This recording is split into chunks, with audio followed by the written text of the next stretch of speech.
अपने आप से अधिक कोई कामयाब हो, ऐसा कोई चाहते हैं तो वो चाहते हैं हमारे माता पिता और हमारे गुरु। नमस्ते बच्चों, मैं सुगना। आज की वीडियो में हमारा टॉपिक रहेगा वर्ण विचार के अंतर्गत मात्रा, द्वित्व व्यंजन और संयुक्त व्यंजन। वर्ण विचार में जो हमारे टॉपिक थे वो लगभग कवर हो चुके हैं। मात्रा, द्वित्व व्यंजन और संयुक्त व्यंजन के अलावा संधि वर्ण विचार के अंतर्गत जो हमारा टॉपिक है उस पर 3 या 4 या 5 अलग वीडियो बनेंगे, क्योंकि संधि है वो व्याकरण का एक महत्वपूर्ण टॉपिक है और वो बड़ा टॉपिक भी है। तो उसके ऊपर 3, 4 या 5 वीडियो मैं अलग से बनाऊंगी। लेकिन इससे पहले जो हमारे वर्ण विचार के अंतर्गत कितने भी टॉपिक थे वो सारे कवर हो चुके हैं। मात्रा, द्वित्व व्यंजन और संयुक्त व्यंजन, ये 3 टॉपिक रहे थे, ये आज हम कवर करेंगे। इनका आज हम अच्छे से अध्ययन करेंगे। सबसे पहले है मात्रा। मात्रा क्या होती है? स्वरों के बदले हुए रूप को मात्रा कहते हैं। स्वर जो हमारे 11 होते हैं, एक तो वो लिखे जाते हैं शब्दों के अंदर अपने असली रूप में, जैसे ए लिख दिया, आ लिख दिया, आ से आम हो गया, ई से इमली हो गई, इस तरह से ये अपने ही रूप में लिखे जाते हैं। और एक इनका रूप बदल करके लिखा जाता है। बदल करके रूप लिखा जाता है, वो किस प्रकार लिखा जाता है? वो लिखा जाता है व्यंजनों के साथ। स्वर जब व्यंजनों के साथ मिलकर के नया रूप बनाते हैं, वह रूप ही स्वर होता है, वो मात्रा कहलाता है। कि स्वरों का जो रूप बदल करके जिस प्रकार से वो निशान लगाए जाते हैं वही मात्रा होती है। ए स्वर की कोई मात्रा होती ही नहीं। ए सभी व्यंजन में समाहित होता है। ए के बिना, मैंने पहले भी बताया था, व्यंजन सही ढंग से बोले ही नहीं जाते, और वो या तो लिखे जाते हैं हलंत के साथ या फिर आधे लिखे जाते हैं। और ए मिला लेते हैं तब वो पूर्ण होते हैं, जैसे क हो गया, पूर्ण रूप से बोला ही नहीं जाता।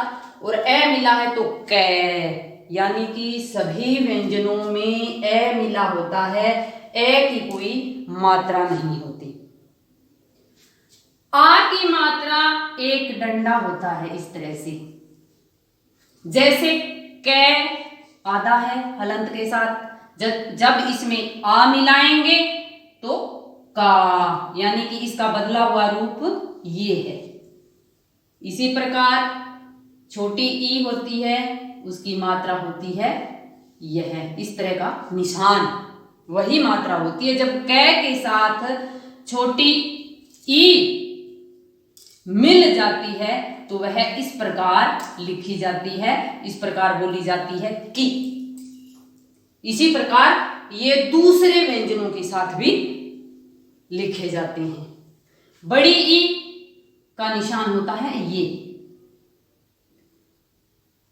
जब आधे कै के साथ बड़ी ई मिल जाती है तो इस प्रकार तो वो लिखी जाती है, और की इस प्रकार बोली जाती है।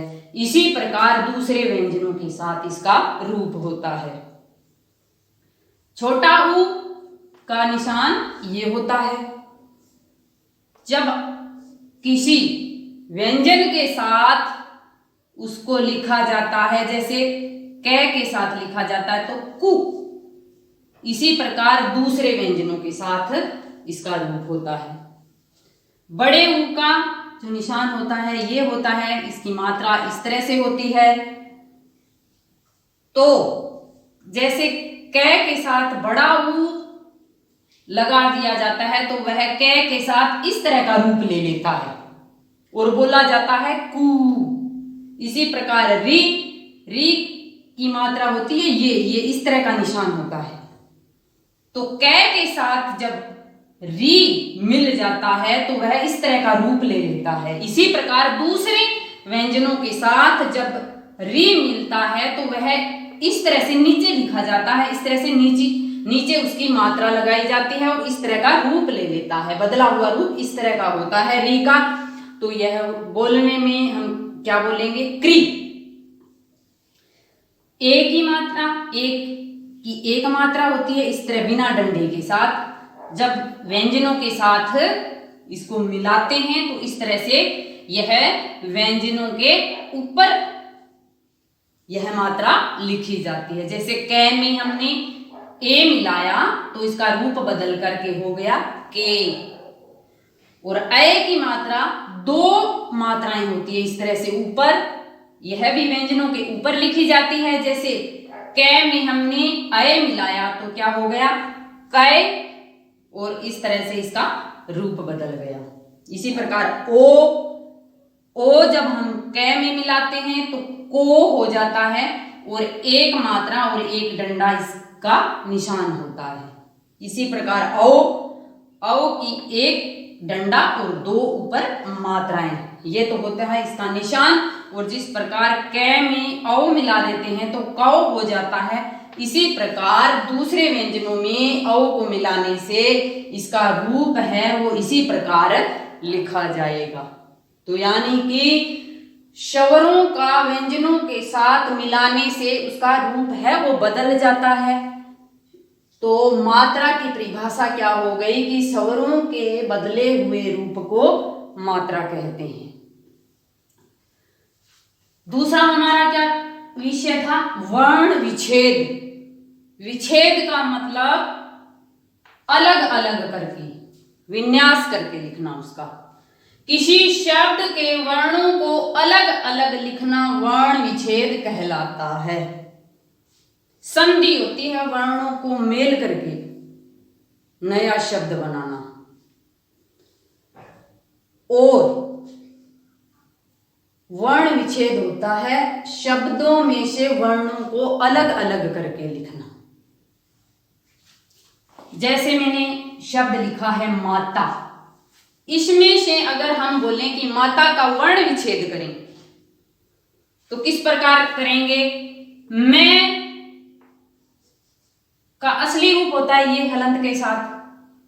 जब इसमें आ की मात्रा है तो यानी इसमें आ समाहित है तो आ प्लस कै प्लस आ मिला है तो ये हो गया माता का वर्ण विच्छेद। इसी प्रकार विद्यालय, वै में छोटी की मात्रा तो छोटी ई, द आधा ही है पहले तो इसमें हम प्लस है वो ए नहीं लिखेंगे, प्लस यहां मैंने लिखा नहीं, यह हो गया, यह के आ की मात्रा है तो आ इसके अंदर है। फिर ले में ए है और फिर ये में ए है तो वह प्लस ई प्लस दे प्लस ये प्लस आ प्लस ले प्लस ए प्लस ये प्लस ए, विद्यालय। विद्यालय के वर्णों का विच्छेद ये होता है। इसी प्रकार राष्ट्रीय, रे में आ मिला है तो रे प्लस आ से पहले ही आधा है। फिर है टे, टे आधा होता है और नीचे जो ये रे लगा हुआ है, रे का रूप, रे के जो विभिन्न रूप होते हैं उसके ऊपर मैंने अलग से वीडियो बना रखी है पहले ही। तो इसके अंदर रे होता है, जो पदेन वाला रे होता है वो पूरा होता है। तो रे के अंदर क्या मिली है? ई, तो ई और ये प्लस ए। मैंने पहले भी बता दिया कि सभी व्यंजनों के साथ ए मिला होता है। तो वर्ण विच्छेद करेंगे तो यह जो व्यंजन है उसको हलंत के साथ लिखेंगे और ए अगर मिला है तो उसको अलग करके लिखेंगे। तो राष्ट्रीय का वर्ण विच्छेद क्या होगा? रे प्लस आ प्लस से प्लस टे प्लस रे प्लस ई प्लस ये प्लस ए। एक और चीज हमारी रह जाती है वो है द्वित्व व्यंजन। द्वित्व का मतलब होता है दो, कि दो व्यंजन। कि जब परिभाषा आप समझ लेना, लिख भी लेना, नोट कर लेना, मैंने यहाँ स्पेस की वजह से लिखी नहीं है, कि द्वितीय व्यंजन कौन से होते हैं? दो व्यंजन जब शब्द के अंदर पास पास लिखे जाते हैं तो वो होते हैं द्वितीय व्यंजन। एक बार और सुन लो कि जब दो व्यंजन किसी शब्द में पास पास लिखे जाते हैं तो वो होते हैं द्वितीय व्यंजन। जिस प्रकार शब्द मैंने लिखा है मक्का, मैं में कै और कै पास पास लिखे हुए हैं, इसी प्रकार बच्चा, बै चे चा, यानी कि चे चे पास लिखे हुए हैं, तो इस शब्द में द्वितीय व्यंजन है। तीसरा जो हमारा विषय है वो है संयुक्त व्यंजन। संयुक्त यानी कि इकट्ठे करके लिखना। द्वितीय मतलब दो पास पास, संयुक्त मतलब दो को इकट्ठा करके, कि जब दो व्यंजन मिलकर एक नया व्यंजन बनाते हैं तो वह संयुक्त व्यंजन होता है। जब दो व्यंजन मिलकर एक नया व्यंजन बना लेते हैं वो तो संयुक्त व्यंजन, और जब दो व्यंजन पास पास किसी शब्द में लिखे जाते हैं वो होता है द्वितीय व्यंजन। और हमारे संयुक्त व्यंजन हिंदी वर्णमाला में 4 होते हैं, 3 तो मान्य ही होते हैं और एक जो हम वर्णमाला में लिखते नहीं, वो कौन सा है? वो है श्रेय।